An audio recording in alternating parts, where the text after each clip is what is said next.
All right, welcome to the Sharp Mind Show, episode 74. I'm Nate, the Fit Future MD, your host. Be sure to shop at IsraSale.com and pick you up a cool, inspirational t shirt today. All right, so got to start out with sports. Um, so college football, the new college football playoff rankings just came out, and once again, the ACC is kind of disrespected here. Let's say number one, they got Georgia Tech ranked 17th, I believe. Um, so obviously that's disrespectful. They don't even have them ranked in the playoff, right? And right now, they are the number one in the ACC at 6-1 in the conference and 9-1 overall. Okay. Um, so obviously that doesn't make sense. I would say 16. They got Georgia Tech ranked 16th and Miami over them. And Miami is fourth in the ACC standings, you know, which is nuts. Yeah, fifth. Miami's fifth in the ACC standings. So it begs the question here, is Georgia Tech not getting the respect it deserves being 9-1 and the top school in the ACC? And they're ranked lower than other schools in the ACC. Well, I think it's really going to come down to this weekend when Georgia Tech plays Georgia, right? And so if Georgia Tech beats Georgia on Saturday, then you have to say that Georgia Tech is a top team, right? Like it doesn't make any sense. Let's see. No, it's not this weekend. Then when is it? It's supposed to be the last weekend of the season. Let's see. Yeah, so Georgia plays Georgia Tech on November 28th. Okay. So if Georgia and Georgia Tech are both 10-1 and they play, you know, November 28th, and Georgia Tech beats Georgia, which, might be highly unlikely, you know, that happens. But you gotta say, like, see who is Georgia Tech playing this week. Let's say Georgia Tech's playing Pittsburgh. Pittsburgh was ranked 22nd, but obviously they're not anymore. They're 5-1 as well. So if Georgia Tech beats Pittsburgh and then beats Georgia back to back and then wins the ACC championship, like you can't say that Georgia is not going to be one of the top four seeds, right? Like obviously, if you knocked out Georgia, then the top four seed would be that ACC school, in my opinion. Now, obviously, that's 2 straight weeks of beating ranked opponents by Georgia Tech. But let me know what you guys think here. Is Georgia Tech not getting the respect they deserve at 9-1? Basically having a historical season for Georgia Tech.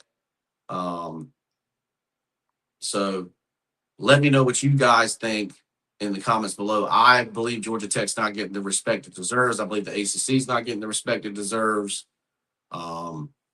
Just because you got 4 or 5 SEC teams that are really good, when they knock off each other, those are losses. So you got to think about that, when you start making schedules, and you need to be 10-1, 11-1, 10-2, 12-0, and an undefeated champion, to get in the college playoff, you have to have a good strength of schedule, but you also you can't be a 3-loss team and get into to the dance, right? Like that's just it's not fun to watch a 10-3 playoff team, right? Like, I don't know. But it basically is Georgia Tech not getting the is Georgia Tech not getting the respect it deserves at 9-1? I think they're not getting the respect they deserve. Let me know what you think in the comments below. All right, so this episode is brought to you by Dylan and Davina, The Adventure Begins, which is my wife's children's book. If you got nieces, nephews, or children of your own, be sure to check out Dylan and Davina, The Adventure Begins. All right. So moving on to health today. Scientists find eating ultra-processed food may raise colon cancer risk by 45%. And basically, this was research done with on nurses that are under 50 years old, and basically, based on what they claim their diet is, right?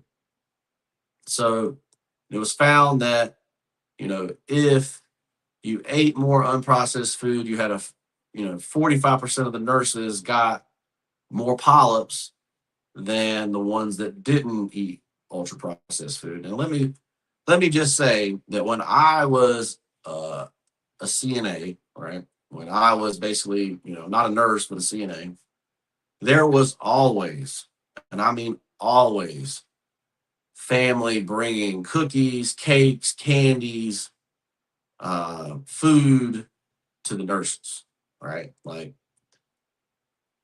it was very, very difficult to not eat some sort of processed food every day. And I mean every day as a CNA and a nurse. Um, so and then you talk about 12-hour shifts, you talk about high stress levels. Um, you know, you're definitely going to go towards more comfort food or more ultra processed food. But that being said, I believe this is something we basically already all knew, right? We all know that ultra processed food that is basically made to last longer on the shelf, is more unhealthy for you, right?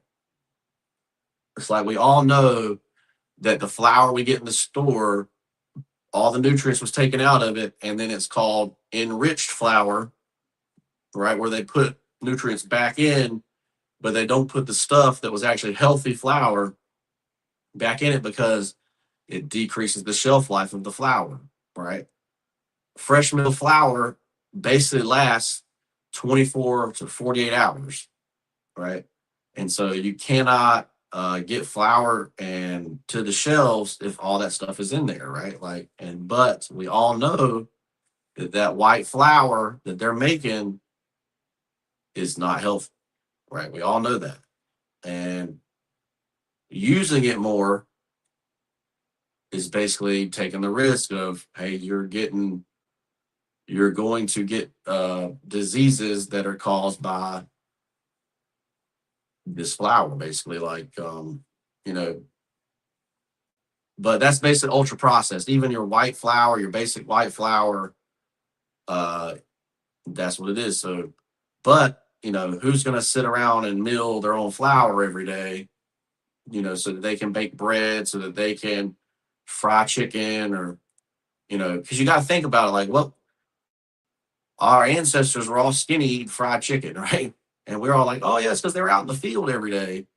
Like, no, we're probably eating the same calories, but it's ultra processed calories, right? So keep that in mind. What do you think of this study? Do you think colon cancer risk is increased by ultra processed food? Is ultra processed food bad for you?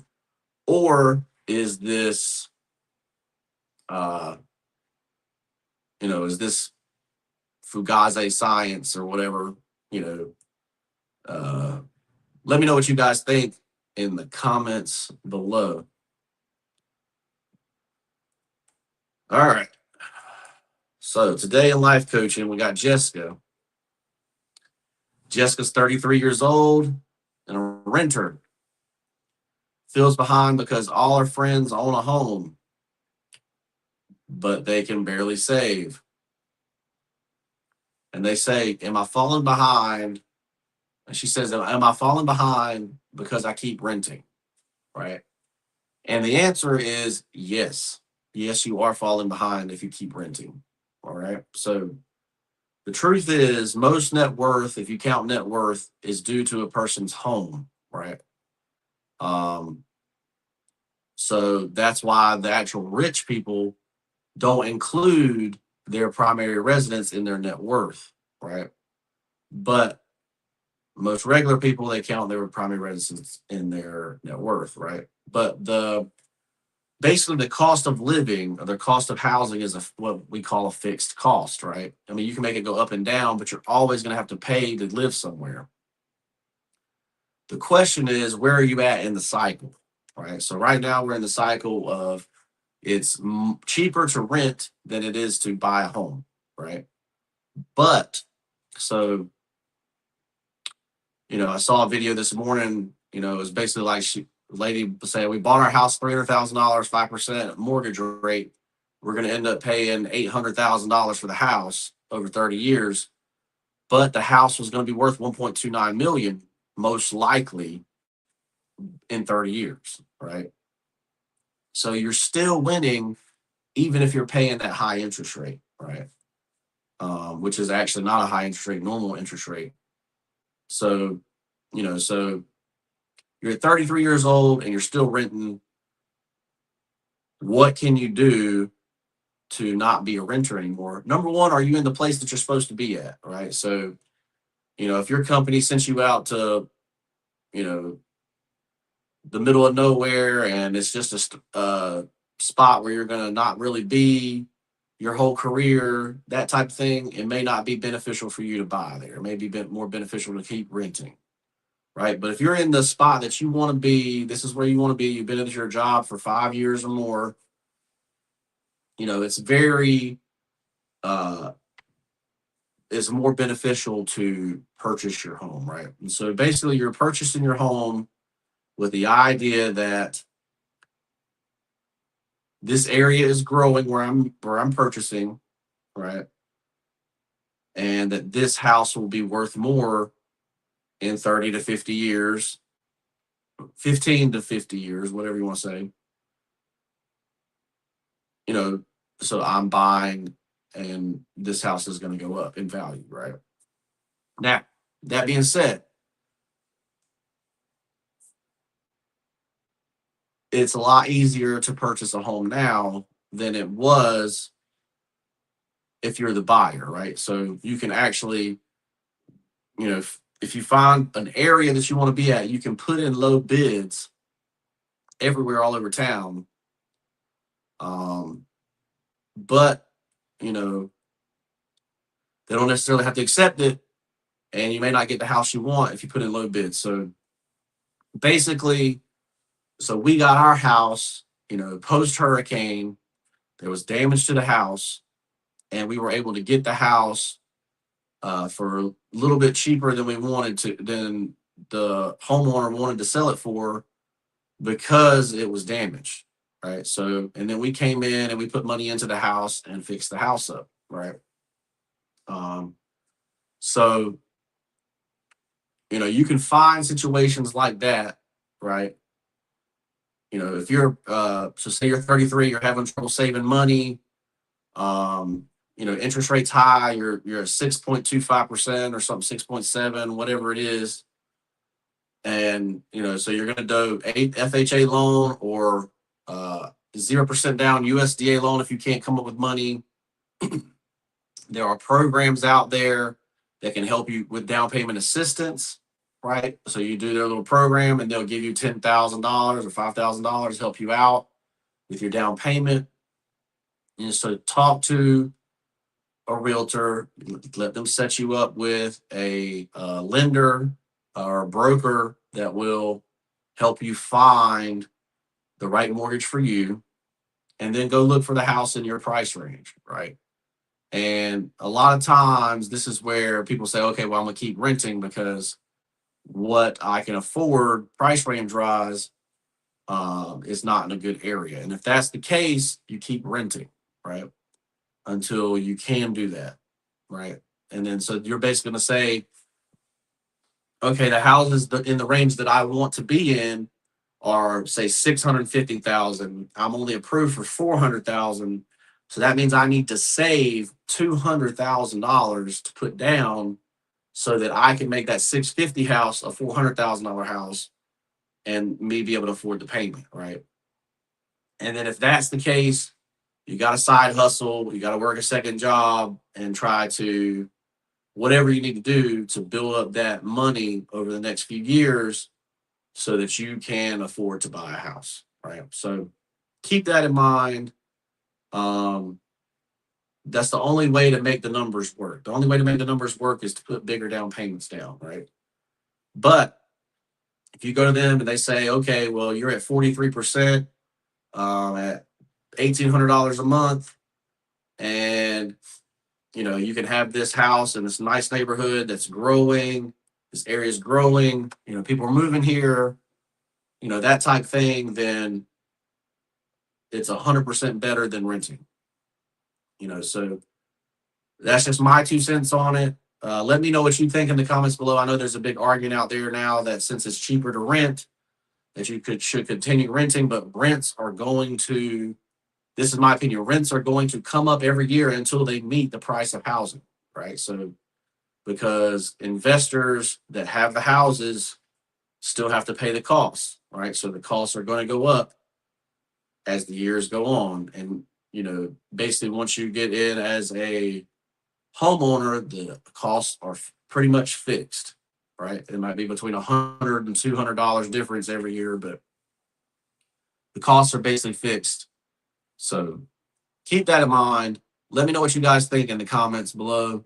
All right, we're going to move on to the last thing, which is the quote of the day. It says, success isn't gatekept, discipline is. So basically, this is changing you from the victim mindset, right? Success is not what's gatekept, your discipline is. Basically, every choice that you make gives you the outcome that you have, right? So if you're making a certain choice and getting a certain outcome and have gotten a certain outcome, then you got to change your choices, right? You got to change what you're doing, right? So for me, I have to choose, to stop eating candy or to stop eating ice cream or to stop going out to eat, to eat the grilled chicken, to eat the steak, to eat, to not eat fried chicken, to not eat French fries. Like if I want to be healthy and skinny, right? If I want to be big and blobby, then I'll keep not having the discipline and keep eating bad, right? But the success of having abs or the success of looking good is not gate kept. Everybody knows what to do. It's having the discipline to do it, right? Just as an example, and I'll call myself out here. Like I said, I love candy. It was just Halloween. It's about to be Thanksgiving. Love food, but you got to have discipline if you actually want to be healthy, right? So keep that in mind. Let me know what success you think is gate kept versus what is the discipline that is to get it. I'm Nate, and I'm a life coach. If you're looking for help to get your first house, to get your money up, to learn how to invest, to get disciplined, hit me up in the DM for life coaching. Check out Dylan and Davina, The Adventure Begins, which is my Amazon best-selling author wife's book. So if you got nieces, nephews, or children of your own, check that out. Great Christmas gift, for your niece, nephew, or child of your own. And shoppinginsforsale.com, pick you up a cool inspirational t-shirt, and we'll see you in the next one. Like this video, subscribe to the channel, share the video with somebody that needs it, and we'll see you next time. Bye-bye.